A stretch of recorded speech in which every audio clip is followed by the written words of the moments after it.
I'm Justin Davis, and you're going to have some fun today.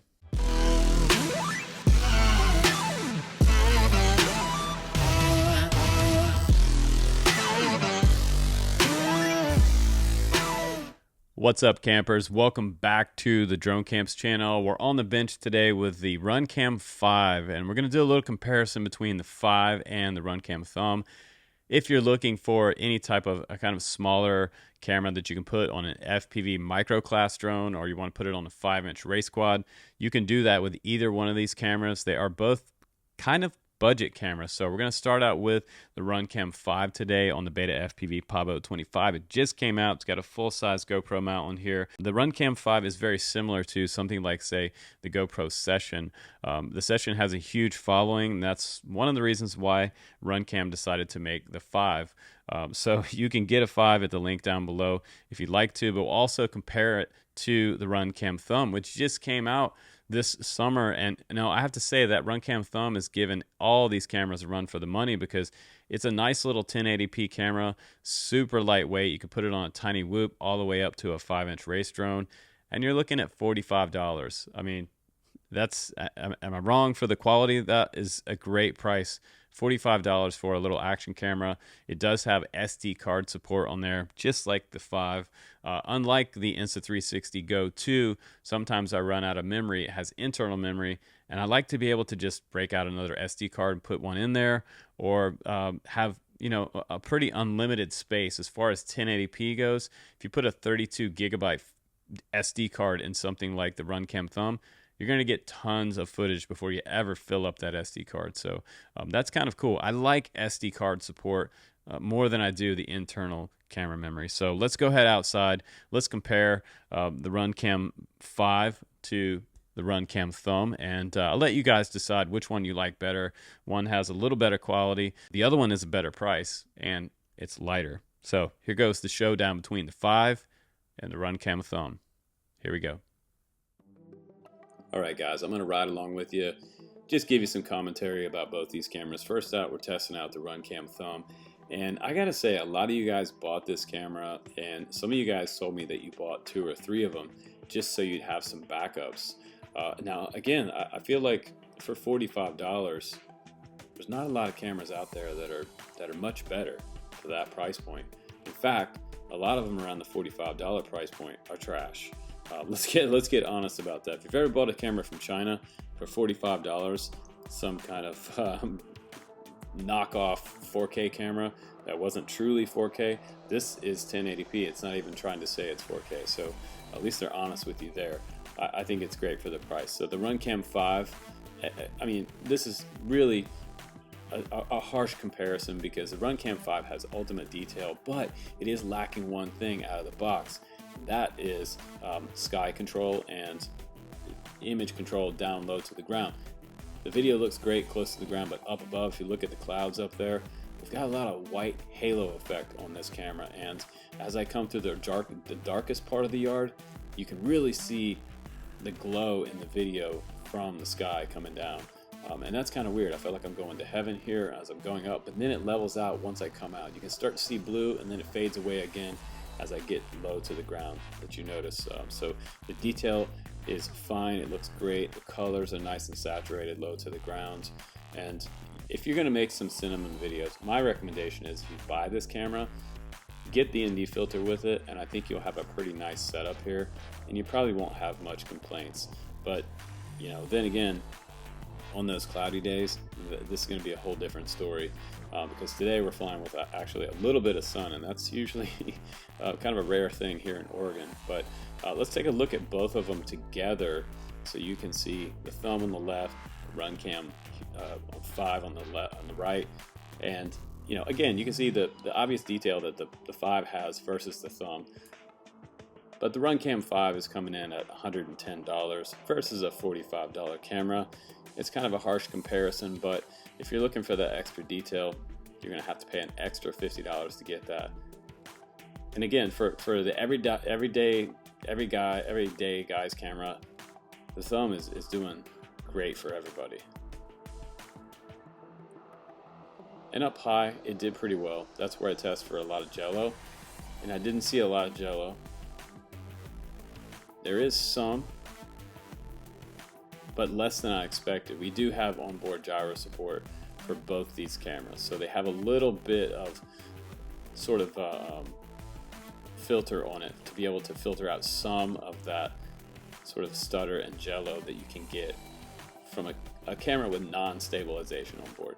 It's known as electronic stabilization, EIS, electronic image stabilization. And both of them do pretty well. Even in a dive, the thumb handles that. Not a lot of vibration coming down at the bottom of that dive. And for a freestyle session, I was impressed with the thumb. You can go back and check out my review on the thumb. Right there, there's a second where dark to light contrast, it takes a minute for a couple seconds for the thumb to catch up. But again, the same thing on the Runcam 5. It's a similar dark to light contrast catch up that the 5 has and the thumb has. So it takes a minute for both of them to catch up once you come out of the shadows into the sun. And the chickens do not like drones. But again, for the everyday man's camera, the thumb is great. The Runcam 5, if you want a little more image quality, but twice the price. Let's go back to the bench. Let me show you guys what both of these cameras are all about, the weights and everything. Here we go.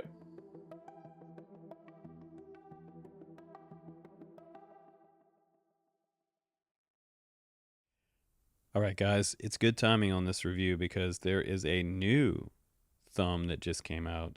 It is the Naked thumb, which is even lighter than the original thumb that we have for this review. And the video is going to be pretty much the same. It's going to have the same resolution. It's going to have pretty easy access to the SD card on the side. It has a TPU mount that covers the whole thing.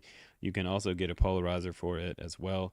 And it's going to come in at a net weight without the ND filter at 6.4 grams, which I think is amazing. Now this camera is so much heavier, it's ridiculous. This is about 50 grams. We're looking at 55 grams versus 6.4 grams for a Naked thumb. So that's kind of amazing. And a lot of guys at $45, 1080p at 60 frames per second, a lot of guys are running this thumb lately. And I kind of see why, because the Runcam 5, for example, it does shoot 4K, but it's also $100. So it's a little more than half the price, $109 to be exact, $109.99 for the 4K version. So very similar to the Session. And when Runcam first originally came out with the 5, they kind of got in trouble in the United States and they couldn't sell them here because GoPro jumped down their throat because it looked just like the Session, but it was orange. But it looked so close, I guess. Maybe it was the internal architecture. I can't remember the drama behind it, but there was some a little bit of drama behind that one. But that one does have 4K resolution. It can also shoot 4:3 or 16:9, which is cool. It can shoot with stabilized gyro flow on board, which makes it a much nicer, smoother recording on your drone in comparison to the one before, the Runcam 4. And they went up all the way up through a series of these cameras, 2, 3, and 4 here. And you do get 2 straps in the box as well to strap it down with. That's kind of nice. But I'm in kind of favoritism over the Runcam thumb myself so far. As far as budget price goes, if you wanted to do pure cinema, I guess the Runcam 5 Orange, if you want to make those sweet FPV videos, are nice. It's not anywhere near as expensive as the Hero 10 that I have here, but the Hero 10 is also weighing at 154 grams versus Runcam 5's 55 grams. Total takeoff weight there for that camera. Much bigger difference there. And if you want to go big, you can do the Insta361R RS with that 1-inch lens mod on there. You're looking at 193 grams. So when I fly this one, I feel the weight. That's good advice for you guys. The heavier you go, the more you're going to feel it. If you're a beginner, the bigger camera you put on a drone, the more weight. Like I wouldn't even put this size class camera on something like the Pavo 2.5 I have sitting here. The Pavo 2.5 will comfortably carry the Runcam 5. It would maybe carry the 10, but I would never put the 1R on there, just way too big. But the thumb would fit comfortably on there. And I think that as far as budget choice right now, my budget choice for you guys right now is definitely going to be the Runcam Thumb. I think that the footage that came back, I was surprised that there was not a lot of jello in the footage. And in comparison with the Hero 10, the Hero 10 is my ultimate cinema camera. If you're looking for the best cinema camera, I think the Hero 10 is definitely the winner. But at the same time, I think it's the least durable, because I need to go get another GoPro Hero 10. I'm on my third one. So you better get insurance on your Hero 10, and you only have so many replacements for that until they stop giving them to you. So I broke 2 of them so far. So buy the insurance on the Hero 10, because the screen is really, really fragile. My 1Rs have not given me any problems. I've crashed these, and the front screens just keep working. So that one is probably more durable than the Hero 10 in my testing. And if you want something a little bit smaller but bigger than the Thumb, if you want better video, put you on a budget price 4K cam, the Runcam 5 orange version is not bad. I'll put links down below, and you guys can decide yourself what you want to fly. If you want to fly the Thumb, I recommend that for guys that want to have a budget style camera with decent non-jello footage. If you're looking just to have fun and record your videos, it's better than the onboard analog DVR. Just an upgrade from that. If you want a little 4K action but budget, get the 5. And the 1R, just a little more expensive, around the $400 price point. And the GoPro Hero 10, you're still looking at a pretty big price point on that one too, and way less durable. So there it is, guys. You guys have it in this video. Take care. I hope you enjoyed the information and the testing. I will see you on the next one. Take care.